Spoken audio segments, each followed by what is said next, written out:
Life में बुरा वक्त तो सबके साथ ही आता है। आई थिंक फेलियर्स को आप अवॉइड नहीं कर सकते।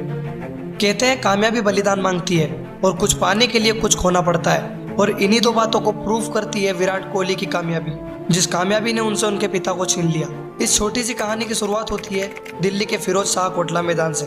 18 दिसंबर 2006 को दिल्ली के इसी मैदान पर कर्नाटका और दिल्ली के बीच रणजी का मैच हो रहा था, लेकिन इसी मैच में दिल्ली की तरफ से खेल रहे विराट कोहली के कंधों पर इस मैच को जिताने की जिम्मेदारी थी, क्योंकि दिल्ली के सामने कर्नाटका ने 446 रन का विशालकाय लक्ष्य रखा था और दिल्ली ने अपने शुरुआती 5 विकेट गंवा दिए थे, और अब अच्छी बल्लेबाजी करने वाले खिलाड़ियों में से केवल अब विराट ही बचे थे। और दूसरे दिन का खेल खत्म होने तक विराट कोहली 40 रन बनाकर नॉट आउट थे, लेकिन अभी भी दिल्ली को कर्नाटका से जीतने के लिए बहुत ही लंबा सफर तय करना था।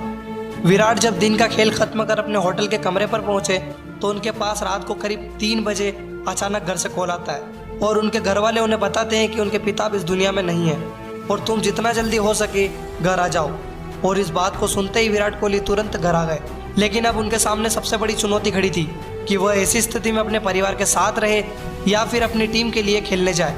विराट बताते हैं कि विराट अपनी कार से क्रिकेट खेलने जाया करते थे, जहां रास्ते में उन्हें ईशांत शर्मा को पिकअप करना होता था। जब भी वह ईशांत के साथ जाते तो बिल्कुल मस्ती मजाक और चिल करते हुए जाते थे, लेकिन उस दिन विराट बिल्कुल खामोश थे। जब ईशांत शर्मा ने उनकी खामोशी की वजह पूछी तो विराट ने उनके पिता के बारे में सब कुछ उन्हें बता दिया। ईशांत भी इस बात को सुनकर शॉक हो गए और ईशांत ने यह बात टीम के सभी मेंबर्स को बताई और सभी टीम मेंबर्स ने विराट को घर जाने की सलाह दी, लेकिन विराट ने अपने दिल और दिमाग की सुनी और बल्ला लिए ग्राउंड पर उतर गए और नाबाद 90 रन बनाकर अपने घर आए और अपने पिता का अंतिम संस्कार किया।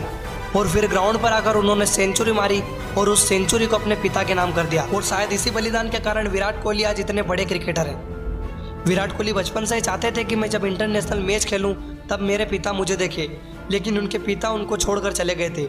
और आप इस छोटी सी कहानी को सुनकर यह तो समझ ही गए होंगे कि विराट कोहली के लिए वो दिन कितना बड़ा होगा और वो दिन उनके लिए कितना ज़्यादा कठिन रहा होगा जब वो अपने पिता का शव घर में छोड़कर ग्राउंड पर बल्लेबाजी करने उतरे थे। शायद इसीलिए आज विराट कोहली को पूरी दुनिया इतना प्यार करती है। फिर मिलते हैं अगले वीडियो में। जय हिंद, जय भारत।